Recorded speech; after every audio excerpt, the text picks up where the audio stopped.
Hello dear learner, I, Mr. Sri Krishna Baukar from Delonic Society's Baramati College of Pharmacy, Baranpur, Baramati. Today in this presentation of flow of fluid, I am going to cover fluid dynamics, laminar flow and turbulent flow. After completion of this topic, students should able to define laminar flow and define turbulent flow, discuss conclusions from Reynolds experiment. So here is a time to think and reflect, that is the reflection spot. So write down the answer of question in your notebook. How laminar and turbulent flow generates in fluid. So to find out this answer of this question, we have to discuss flow of fluid in detail. In this section, we have to study what is laminar flow, what is turbulent flow, and how laminar and turbulent flow will generate in fluid, and what are the applications of laminar and turbulent flow in pharmaceutical industries. So to find out answer of this question, here we have to study fluid dynamics. As earlier we have discussed that this particular topic, that is flow of fluid, is divided in fluid statics and fluid dynamics.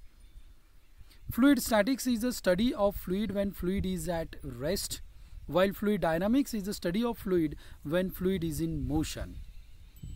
This knowledge is important for liquid, gels, ointment, which will change their flow behavior when exposed to the different stress conditions. As you all are aware about the dosage forms which are involved in pharmaceutical industry or which are present in pharmaceutical industry.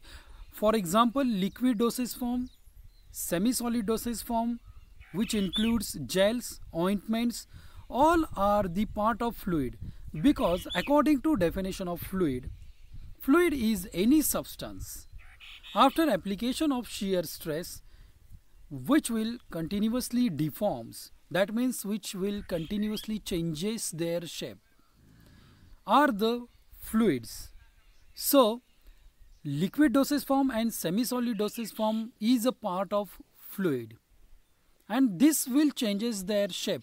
How this will changes their shape? While in mixing, while you are going to study the flow properties through pipe, and while you are going to fill the container with the help of liquid or semi-solid dosage form. That means all these unit operations required fluid in motion. That's why the study of fluid in motion is involved in fluid dynamics.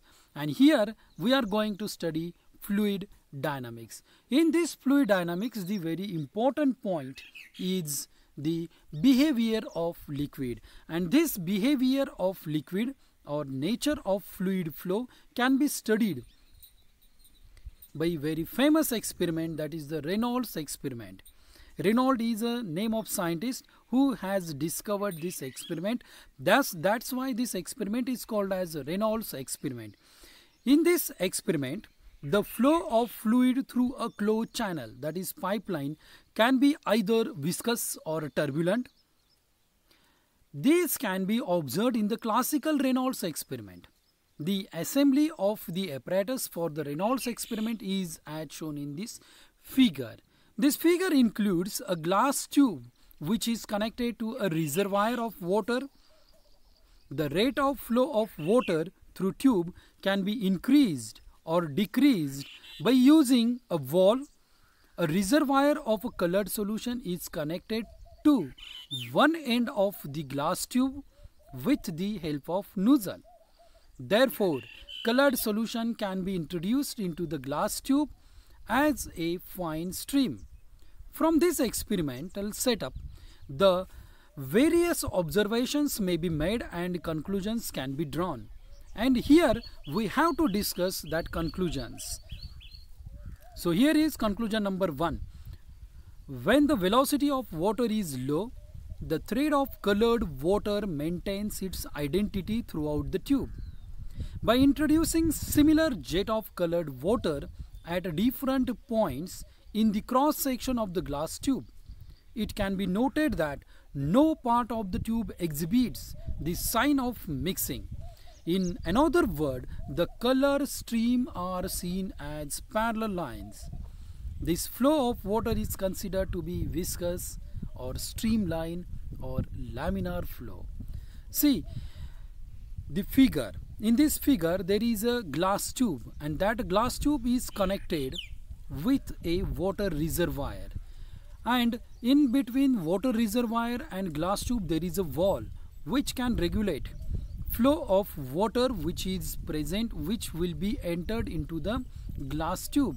The another side of glass tube is connected with the colored solution with the help of nozzle. From that nozzle we have to administer that colored solution in the glass tube. Suppose the velocity of water is low.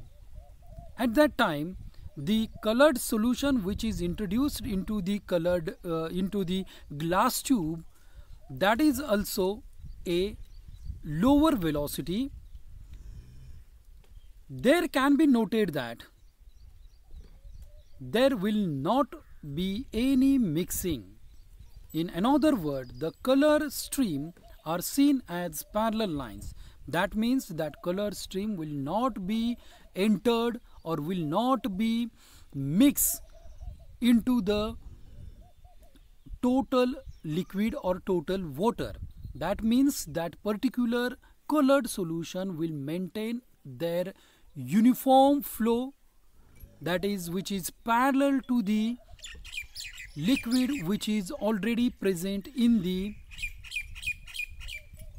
glass tube. Now that particular flow is called as laminar flow, because that flow is parallel to the layer which is present, parallel to the layer of liquid which is present into the glass tube. That is called as the laminar airflow or laminar flow. Now conclusion number 2. When the flow attains certain velocity, it no longer remains steady and its current appears. All the fluid particles disturb and get mixed with each other.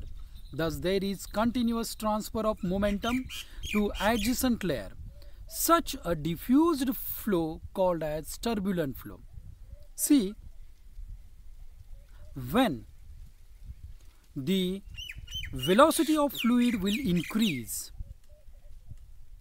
then there may be the formation of eddies, and that eddies, due to the appearance of eddies, there may be the turbulence. Turbulence means flow at random direction, and due to that random direction there may be the increasing their velocity. All the fluid particles disturb and get mixed with each other. Thus there is no any continuous transfer of momentum to the adjacent layer. That means there will not be any parallel layer which is parallel layer to the layer of liquid which is present in the already present in that particular glass tube. There may be the mixing, and such a diffused flow is called as turbulent flow. Now the most important conclusion is the change over the flow. Viscous to the turbulent is called as critical factor, and critical velocity is defined as average velocity of any fluid at which viscous flow changes into their turbulent flow. See, when velocity of fluid which is going to enter into the glass tube is suppose is low velocity, and that low velocity liquid when enters into the glass tube, it will maintain parallel layer to the layer of liquid which is present into the glass tube. That means there will not be any mixing.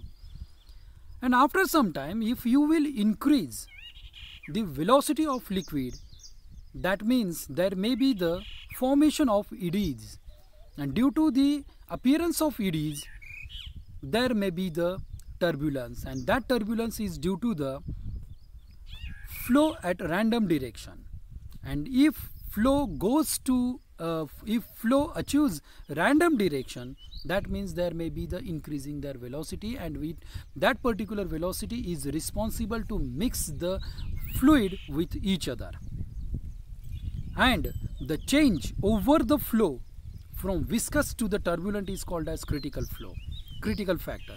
Critical factor is a factor which is responsible to change the flow of fluid from viscous to the turbulent is called as the critical factor, while critical velocity is a velocity which is an average velocity of any fluid at which viscous flow changes into the turbulent flow.